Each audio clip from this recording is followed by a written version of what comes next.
सैनिक आणि अधिकाऱ्यांना आपल्या जाळ्यात अडकवणाऱ्या आयसिसनं भारतातल्या नेत्यांना आता हनी ट्रॅपमध्ये अडकवण्याचा कट रचला.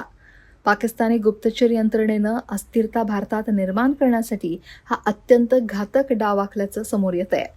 आयसिस आतापर्यंत सैनिकांनाच लक्ष्य करत होतं, पण आता त्यांनी भारतातील राजकीय नेते, व्हीआयपी आणि उच्च अधिकाऱ्यांनाही लक्ष्य करण्याचं कारस्थान सुरू केलंय.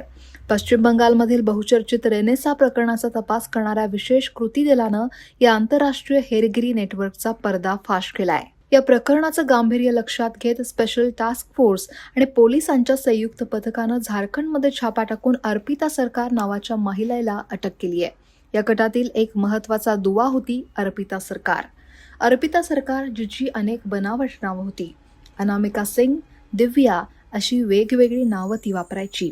भारतीय तपास यंत्रणांनी झारखंडमधील रांची इथून तिला अटक केली आहे. तिच्या अटकेमुळे आयसिसच्या मोठ्या गटाचा पर्दाफाश झालाय. अटकेनंतर तिला वर्धमान पोलीस ठाण्यात आणण्यात आलं. यानंतर चौकशी दरम्यान अर्पितानं अशी माहिती दिली ज्यामुळे सुरक्षा यंत्रणांचे धाबे दणाणले.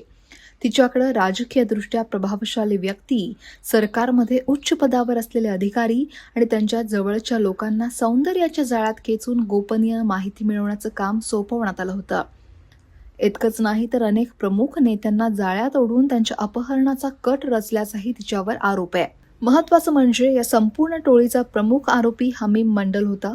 त्याला थेट पाकिस्तानी गुप्तचर यंत्रणा आयसिस आणि कुख्यात भट्टी गँगकडून सूचना मिळत होत्या. हमीमवर भारतातील व्हीआयपी भागांची रेखी करणं, लष्कर आणि प्रशासनाशी संबंधित संवेदनशील माहिती सीमेपलीकडे पाठवणं आणि या टोळीत नवीन लोकांची भरती करण्याचं काम होतं असं तपासातून समोर येत आहे. एसटीएफच्या सूत्रांनुसार अर्पिता सरकार आणि हमीम मंडल यांचं हे नेटवर्क फक्त बंगाल किंवा झारखंड पुरतं मर्यादित नसून यूपी आणि बिहारमध्ये पसरलंय.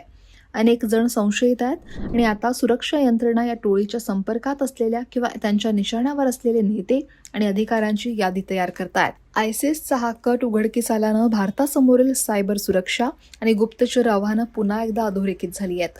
सोशल मीडियाचा वापर करून लोकांना जाळ्यात ओढणं आणि देशाच्या सुरक्षेशी खेळणं हे आयसिसचं नवीन तंत्र नाही.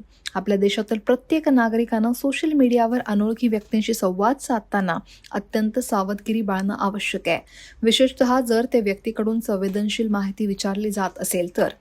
भारतीय सुरक्षा दलं आणि गुप्तचर यंत्रणा देशाच्या संरक्षणासाठी अहोरात्र कार्यरत आहेत.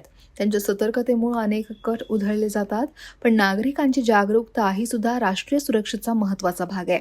या गंभीर घटनेवर तुमचं मत काय? पाकिस्तानच्या आयसिसच्या या कुरापतींविषयी तुम्हाला काय वाटतंय? कमेंट नक्की करा आणि लोकमत सबस्क्राईब करायला विसरू नका.